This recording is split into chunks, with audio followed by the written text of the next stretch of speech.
Assalamualaikum warahmatullahi wabarakatuh. Perkenalkan, nama saya Rahma Almira dari salah satu mahasiswa Universitas Telkom Kendal, program studi manajemen informatika.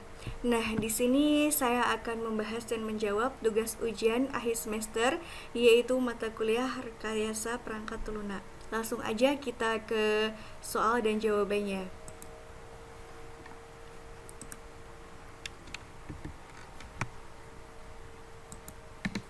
Nah, ini ada beberapa soal ya, ada 3 soal, yaitu yang pertama ada soal secara konsep, jelaskan prinsip dasar analisis berorientasi objek. Dan soal yang kedua yaitu jelaskan apa yang dimaksud pemodelan statis dan dinamis serta diagram UML yang mana sajakah yang termasuk dalam pemodelan statis dan dinamis. Yang ketiga ada soal analisis data dan buat use case diagram pada klinik kesehatan, bagian pendaftaran pasien.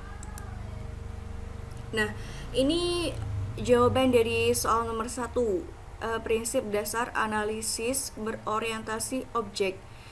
Yang pertama ada abstraksi. Nah, abstraksi di sini yaitu memfokuskan pada karakteristik suatu objek. Yang kedua itu ada enkapsulasi.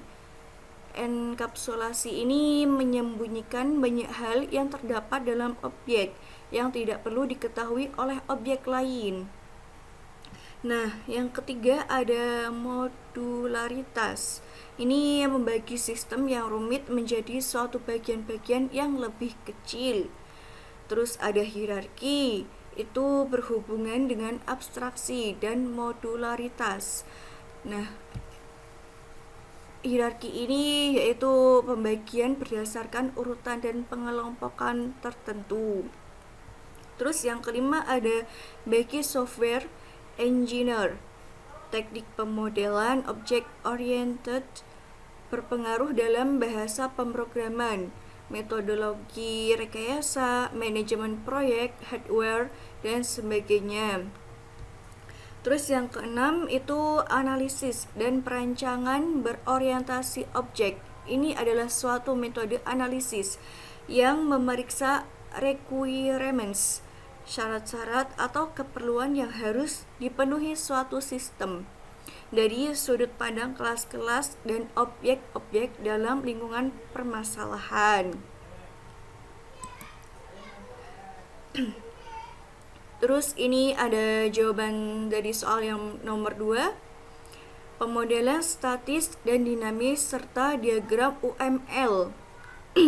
Yang nomor 1 ini ada model statis. Nah, apa sih model statis? Model statis ini yaitu model yang menangkap bagian-bagian dari sistem dan struktur hubungan antar bagian dari sistem perangkat lunak tersebut. Diagram UML yang termasuk model statis yaitu yang pertama ada kelas diagram. Kelas diagram ini menggambarkan suatu kelas-kelas, interface, dan kolaborasi serta hubungan di antaranya. Yang kedua itu ada objek diagram. Objek diagram ini menggambarkan suatu objek-objek yang ada dan hubungan di antaranya. Yang ketiga ada komponen diagram. Nah, ini menggambarkan suatu enkapsulasi kelas dan interface-nya, parts dan struktur internal yang terdiri atas komponen bersarang dan konektor. Terus ada deployment diagram. Nah, ini menggambarkan konfigurasi node pada saat proses runtime dan komponen-komponennya.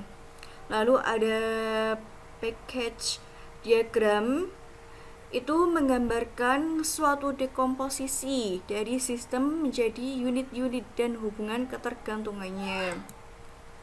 Nah, yang kedua ini ada model dinamis ya. Model dinamis ini sendiri yaitu menitik beratkan bagaimana suatu bagian-bagian sistem yang saling berinteraksi untuk menghasilkan perilaku dari sistem perangkat lunak tersebut. Nah, diagram UML-nya yang termasuk model dinamis itu ada yang pertama use case diagram. Use case diagram ini menggambarkan suatu hubungan antara aktor-aktor yang berhubungan dengan sistem dengan future atau use case yang ada. Terus yang kedua ada sequence diagram. Ini memfokuskan pada identifikasi suatu interaksi antar objek setiap waktu. Lalu ada communication diagram.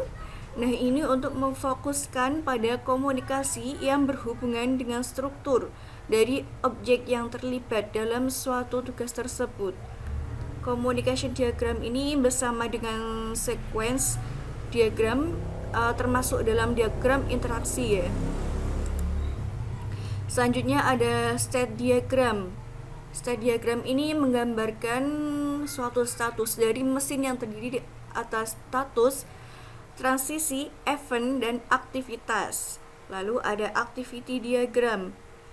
Ini menunjukkan struktur proses atau perhitungan lain sebagai aliran kontrol dan data dari langkah ke langkah dalam perhitungannya.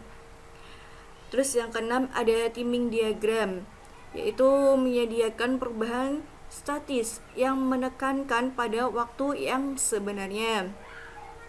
Lalu ada interaction overview diagram. Itu untuk menunjukkan layout dari activity diagram untuk memodelkan alur dari logik dalam sekumpulan interaksi. Nah, ini untuk jawaban dari soal yang nomor 3 ya, analisis dan use case diagram.